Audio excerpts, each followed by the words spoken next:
एक रहस्यमयी और बेहद अजीब बारिश ने ऐसी तबाही मचा दी कि जिन दरवाजों और खिड़कियों पर बारिश का पानी पड़ा वे सभी सूखे पड़े होने की तरह जाम हो गए और किसी भी हालत में खुलने का नाम नहीं ले रहे थे। आदमी ने एक लोहे की सरियां उठाई और कुछ देर सोचने के बाद खिड़की को तोड़ने की कोशिश की, लेकिन घर की खिड़की का शीशा न जाने का बुलेट प्रूफ कांच से भी ज्यादा मजबूत हो चुका था। तभी एक और डरावनी बात सामने आई। दरारों से भरा हुआ शीशा बारिश के पानी के संपर्क में आते ही अपने आप ठीक होने लगा। इससे भी ज्यादा खौफनाक बात यह थी कि बाहर की पूरी दुनिया न जाने कब राक्षसों के कब्जे में जा चुकी थी। जैसे ही यह रहस्यमयी बारिश शुरू हुई, सबसे पहले पूरी दुनिया का इंटरनेट और नेटवर्क सिस्टम ठप पड़ गया। देखते ही देखते पूरे इलाके में डर और अफरा तफरी का माहौल फैल गया। अब साफ था कि ऐसी मुसीबत सिर्फ इसी परिवार के साथ नहीं हुई थी। तभी पड़ोस में रहने वाली सुसान बाहर से दौड़ती हुई अपने घर वापस आई और जब उसने यह अजीब नजारा देखा तो तुरंत पुलिस स्टेशन जाकर मदद मांगने के लिए निकल पड़ी। इससे बाकी लोगों को थोड़ी राहत मिली कि शायद पुलिस इस मुसीबत का कोई हल निकाल सके। इसके बाद पड़ोसी आपस में तरह तरह से संपर्क करके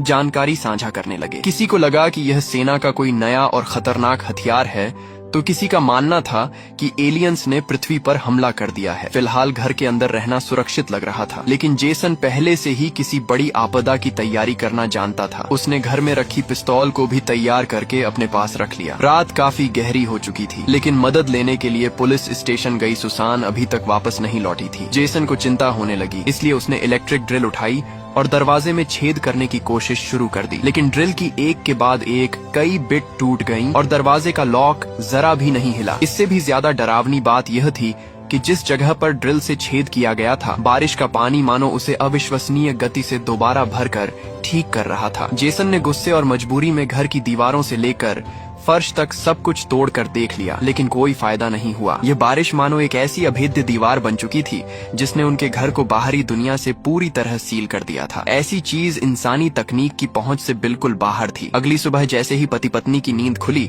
दोनों तुरंत नीचे भागे, लेकिन दरवाजे और खिड़कियां अब भी पूरी तरह बंद थीं और उनमें जरा भी डील दिखाई नहीं दे रही थी। अब उन्हें समझ आ गया कि शायद उन्हें लंबे समय तक इसी घर के अंदर कैद रहना पड़ेगा। अच्छी बात यह थी कि जेसन ने पहले से काफी आपदा और सर्वाइवल वाली कहानियां पढ़ रखी थीं, इसलिए उसने तुरंत घर में मौजूद खाने पीने के सामान की गिनती शुरू कर दी। फिलहाल पानी और बिजली अभी चल रही थी, इसलिए उसने जितना संभव हो सके उतना सामान बचाकर रखने का फैसला किया। जेसन के हिसाब से अगर पूरा परिवार जरूरत के मुताबिक कम खाना पीना इस्तेमाल करे तो उनके पास लगभग 2 महीने तक गुजारा करने के लिए पर्याप्त सामान था। देखते ही देखते एक हफ्ता बीत गया, लेकिन दरवाजे और खिड़कियां अब भी पहले की तरह जाम थीं। हालात को देखते हुए उसकी पत्नी शियाओआन ने भी खाए हुए टमाटरों के बीज इकट्ठा करके रख लिए ताकि जरूरत पड़ने पर उनसे सब्जियां उगाई जा सके। लेकिन समुदाय के बाकी लोगों की किस्मत इतनी अच्छी नहीं थी। सामने रहने वाले मैक्स परिवार के घर में खाने का सामान लगभग खत्म हो चुका था। जेसन उनकी मदद करना चाहता था, लेकिन खुद भी ऐसी हालत में था कि चाहकर भी कुछ नहीं कर सकता था। ऊपर से मौसम के साफ होने के कोई आसार नजर नहीं आ रहे थे। फिर भी कम से कम पूरा परिवार एक साथ था, इसलिए किसी तरह समय कट रहा था। तभी अचानक उनकी बेटी रूथ की नजर खिड़की के बाहर गई। उसे ऐसा लगा जैसे बाहर कोई इंसानी परछाई तेजी से गुजर गई हो। अगले 1 महीने तक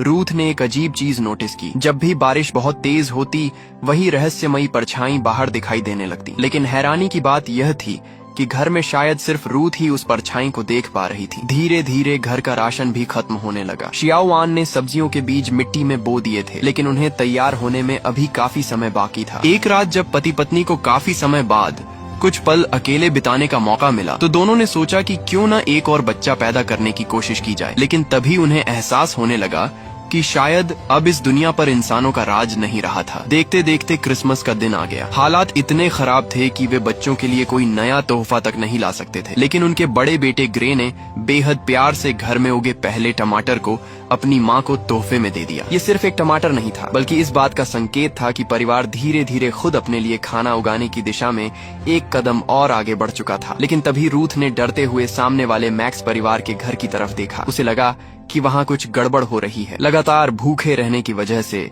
वह बुजुर्ग दंपति अब खुद को संभालने की हालत में नहीं थे। उसी रात बाहर तेज बारिश के साथ बिजली चमक रही थी और चारों तरफ गरजने की आवाजें सुनाई दे रही थीं। तभी रूथ को लगा कि बाहर से कोई बेहद अजीब आवाज आ रही है। शियाओआन ने जब ध्यान से देखा तो उसे समझ आया कि बाहर खड़ी वह औरत कोई और नहीं बल्कि सुसान थी, जो आपदा शुरू होने वाले दिन मदद मांगने के लिए घर से बाहर गई थी। लेकिन 1 महीने तक गायब रहने के बाद वह इस हालत में कैसे पहुंच गई थी, ये किसी की समझ से बाहर था। तभी जेसन ने घबराकर तुरंत खिड़की के पर्दे बंद कर दिए। क्या बाहर सच में कोई राक्षस छिपा हुआ था? पूरे परिवार में शायद सिर्फ रूथ ने उस राक्षस का असली चेहरा देखा था, और ऐसा लगता था कि वह रहस्यमयी जीव सिर्फ तभी बाहर दिखाई देता था जब आसमान से मूसलाधार बारिश हो रही होती थी। दिन बीतते गए और घर के अंदर बंद रहना उनके लिए सबसे बड़ी सजा बन गया। अब उनके सामने सबसे बड़ा दुश्मन भूख या डर नहीं, बल्कि लगातार बढ़ती हुई बोरियत थी। तभी अचानक चिमनी के अंदर से जोरदार धमाके की आवाज आई। दरअसल चिमनी का ढक्कन टूटकर नीचे गिर गया था। रूथ को लगा कि शायद अब इसी चिमनी के रास्ते घर से बाहर निकला जा सकता है, लेकिन जेसन अच्छी तरह जानता था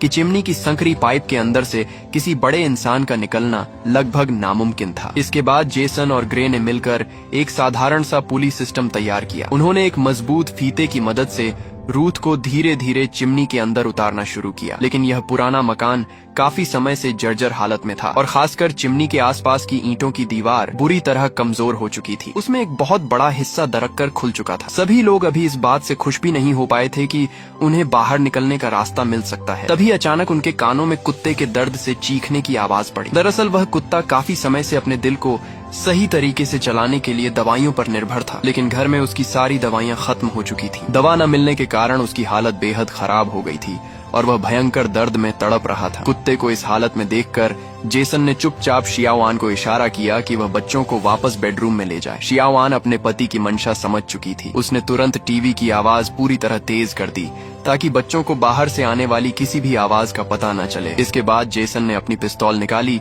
और उस कुत्ते को हमेशा के लिए उसकी तकलीफ से आजाद कर दिया। कई सालों से उनके साथ रहने वाले उस वफादार कुत्ते को खाना बनाकर खाने का ख्याल ही उनके लिए बेहद दर्दनाक था। लेकिन हालात अब ऐसे हो चुके थे कि जेसन के पास कोई दूसरा विकल्प नहीं था। उसने आखिरकार कुत्ते के शरीर को काटकर उसके हिस्से अलग किए और उन्हें फ्रिज में रख दिया। शायद आने वाले दिनों में यही उनके पूरे परिवार का आखिरी भोजन बन सकता था। जब से जेसन को पता चला था कि मूसलाधार बारिश के दौरान बाहर कोई रहस्यमयी राक्षस दिखाई दे सकता है, तब से वह हर बार घर की सभी खिड़कियों के पर्दे पूरी तरह बंद कर देता था। लेकिन तभी रूथ की नजर बाहर पड़ी और उसने देखा कि घर के बाहर अभी भी एक गमले में लगा हुआ पौधा रखा हुआ था। इस बार भी किस्मत ने उनका साथ दिया और वे बाल बाल बच गए। अब समय तीसरे महीने में पहुंच चुका था और खाने की कमी उनके सामने सबसे बड़ी समस्या बन चुकी थी। घर के अंदर धीरे धीरे निराशा फैलने लगी थी। अगर जल्द ही खाने का कोई नया स्रोत नहीं मिला तो पूरे परिवार का खत्म होना तय था। तभी जेसन की नजर घर के बाहर घूम रहे कुछ जानवरों पर पड़ी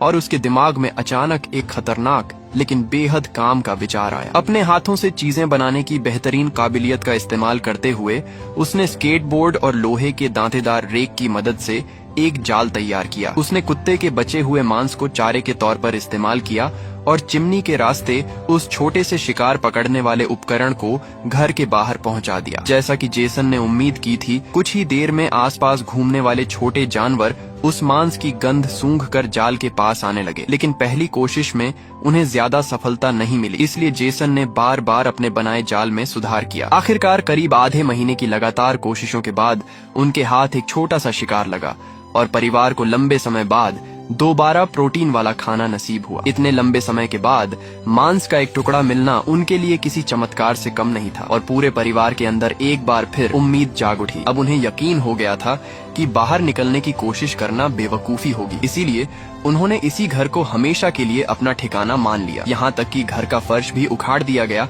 और उसमें पौधे उगाने शुरू कर दिए गए। अब घर की हर चीज का सिर्फ एक ही मकसद रह गया था, किसी भी कीमत पर जिंदा रहना। लेकिन कुछ ही समय बाद एक और बड़ा संकट सामने आ गया। 3 महीने से किसी तरह चल रही बिजली आखिरकार पूरी तरह बंद हो गई। हालांकि बिजली जाने की समस्या जेसन के परिवार के लिए उतनी बड़ी चुनौती नहीं थी, क्योंकि इतने लंबे समय तक बंद रहकर उन्होंने जीने के लगभग हर जरूरी तरीके को सीख लिया था। वे पहले ही अपने सर्वाइवल स्किल्स को पूरी तरह इस्तेमाल करना सीख चुके थे। इसी तरह समय गुजरता गया और देखते ही देखते 5 साल बीत गए। अब पूरा परिवार अपने दम पर जीने वाली इस जिंदगी का पूरी तरह आदी हो चुका था। दोनों बच्चे भी अब बड़े होकर जवान हो चुके थे, लेकिन किशोरावस्था में पहुंचते ही दोनों का स्वभाव काफी विद्रोही और चिड़चिड़ा होने लगा था। आखिर जिस उम्र में बच्चों को बाहर जाकर खेलना, दोस्तों से मिलना और दुनिया देखनी चाहिए, उस उम्र में उन्होंने 5 साल एक बंद घर के अंदर गुजार दिए थे। ऐसे माहौल में पले बढ़े किसी भी बच्चे का स्वभाव सामान्य रहना मुश्किल था। तभी बाहर आसमान में बिजली चमकने लगी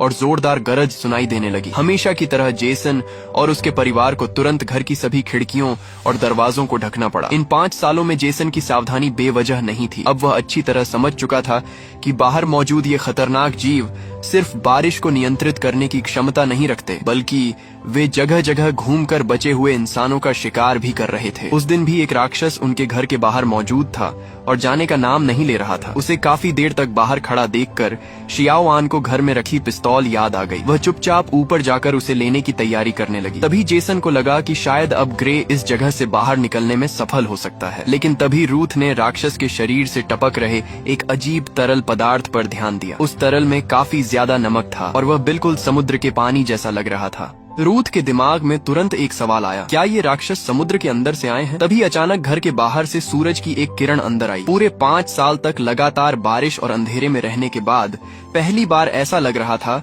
कि शायद आखिरकार बारिश रुकने वाली है और मौसम साफ होने वाला है। लेकिन बारिश रुकने के साथ ही उनके सामने एक नई और भी गंभीर समस्या खड़ी हो गई। राक्षस जहाँ जहाँ जाता था वहाँ उसके शरीर से गिरने वाला नमकीन तरल जमीन पर रह जाता था। उस नमक की वजह से उनके द्वारा उगाई गई फसलें सूखने लगी। इतना ही नहीं, उन्होंने इतने समय से जो बारिश का पानी जमा करके रखा था उसमें भी नमक घुल चुका था और वह पीने लायक नहीं रहा था। अब बारिश भी बंद हो चुकी थी। अगर हालात ऐसे ही रहे तो कुछ ही समय में पूरा परिवार प्यास से मर जाएगा। तभी अचानक घर के अंदर से उनकी बेटी रूथ की जोरदार चीख सुनाई दी। पता चला कि उनके द्वारा लगाया गया स्वचालित शिकार पकड़ने वाला जाल आखिरकार काम कर गया था और उसमें एक जंगली नेवला फंस गया था। रूथ उस छोटे से जानवर को देखकर भावुक हो गई और सोचने लगी कि शायद इसे पालतू बनाया जा सकता है। लेकिन इससे पहले कि वह कुछ कर पाती, उस जंगली जानवर ने अचानक उसे जोर से काट लिया। ऐसे जंगली जानवरों के मुंह में कई तरह के खतरनाक वायरस और संक्रमण हो सकते थे। उसी रात रूथ को तेज बुखार चढ़ गया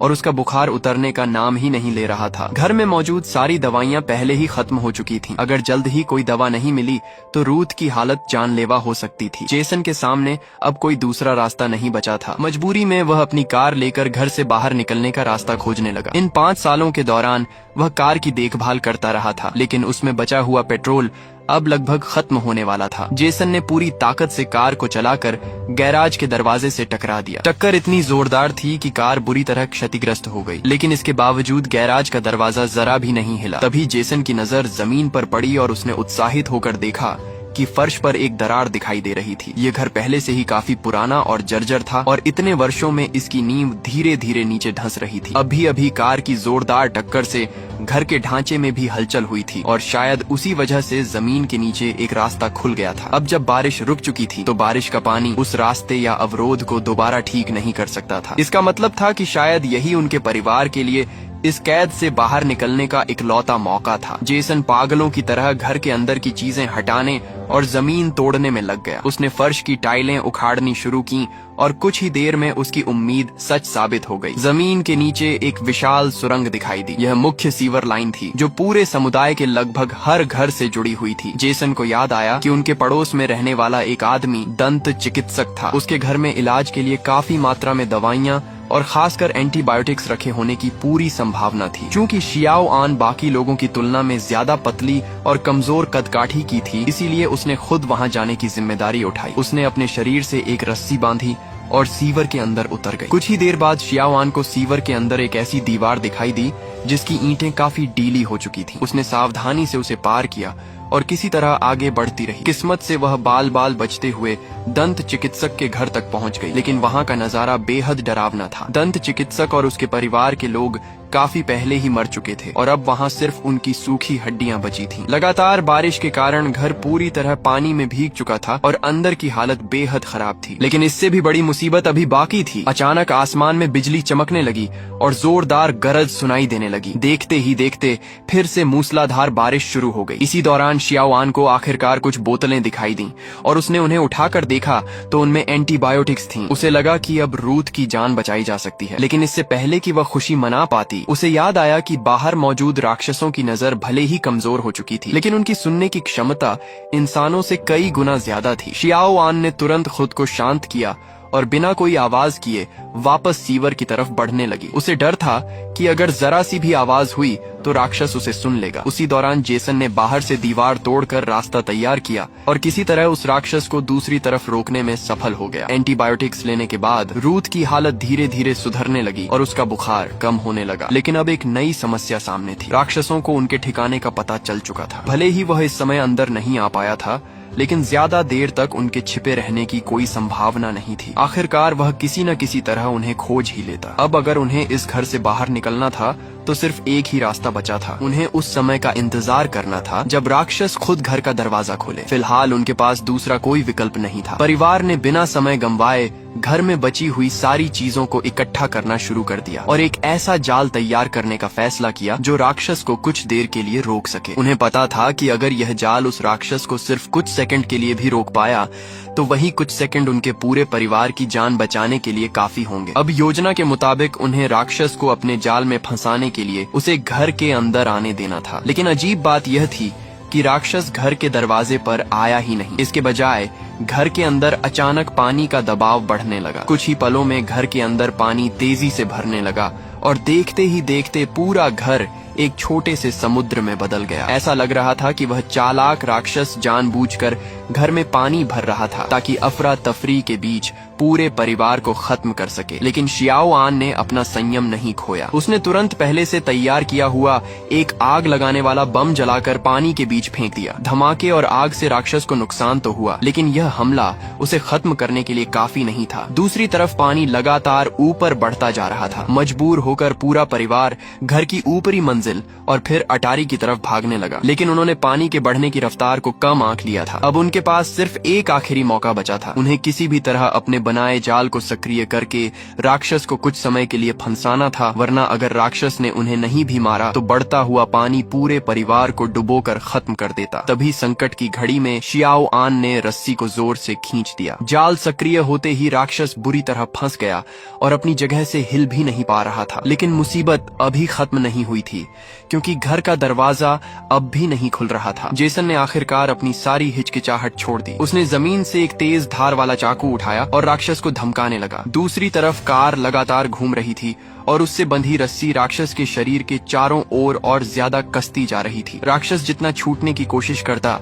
रस्सी उतनी ही कसती जाती। तभी अचानक रूथ ने जोर से चिल्लाकर कुछ कहा। क्या उसके सामने दिखाई दे रहा वह राक्षस वास्तव में वही था जिसे वे इतने वर्षों से समझते आए थे? दरअसल यह राक्षस शुरू से ही उन्हें नुकसान पहुंचाने नहीं, बल्कि इस जगह से बाहर निकलने में उनकी मदद करने की कोशिश कर रहा था। यह बात समझ आने के बाद जेसन कुछ देर तक असमंजस में खड़ा रहा। आखिरकार उसने फैसला किया कि अब वह रस्सी काट देगा। उसने चाकू उठाया और राक्षस को बांधने वाली रस्सी काट दी। पूरे 5 साल तक कैद रहने के बाद आखिरकार घर का वह दरवाजा खुल गया जिसे खोलने के लिए उन्होंने न जाने कितनी कोशिशें की थीं। आज पहली बार उनके सामने बाहर की दुनिया जाने का रास्ता खुला था। जेसन और उसका पूरा परिवार बिना एक पल गंवाए घर से बाहर भाग निकला। लेकिन बाहर निकलते ही उनके सामने जो नजारा आया उसे देखकर सभी के होश उड़ गए। अगले ही पल आसमान पूरी तरह साफ हो गया और 5 साल बाद आखिरकार सूरज की रोशनी धरती पर दिखाई दी। पूरा परिवार एक आरवी यानी कैंपर वैन की छत पर चढ़कर दूर तक देखने लगा। लेकिन सामने का दृश्य बिल्कुल वैसा नहीं था जैसा वे 5 साल पहले छोड़कर गए थे। दूर तक फैला पूरा शहर समुद्र के पानी में डूब चुका था। लगातार 5 वर्षों तक बिना रुके हुई मूसलाधार बारिश ने धरती का नक्शा ही बदल दिया था। जमीन का बहुत बड़ा हिस्सा पानी के नीचे जा चुका था और अब ऐसा लग रहा था कि आने वाले समय में बची हुई जमीन भी पूरी तरह खत्म हो जाएगी। इंसानों के रहने के लिए धरती लगातार छोटी होती जा रही थी। कुछ समय बाद जेसन और उसके परिवार को आखिरकार एक पाल वाली नाव मिल गई। 5 साल तक एक घर के अंदर कैद रहने के बाद अब उनके पास खुली दुनिया में दोबारा जीने का मौका था। उन्होंने अपनी नई जिंदगी शुरू करने के लिए समुद्र का रास्ता चुना और नाव पर सवार होकर आगे बढ़ गए। अब उनके सामने कोई बंद दरवाजा नहीं था, कोई कैद नहीं थी और न ही उस घर की चारदीवारी। जेसन और उसका परिवार आजाद हो चुके थे और अब वे इसी विशाल समुद्र के बीच अपनी जिंदगी की एक नई शुरुआत करने वाले थे।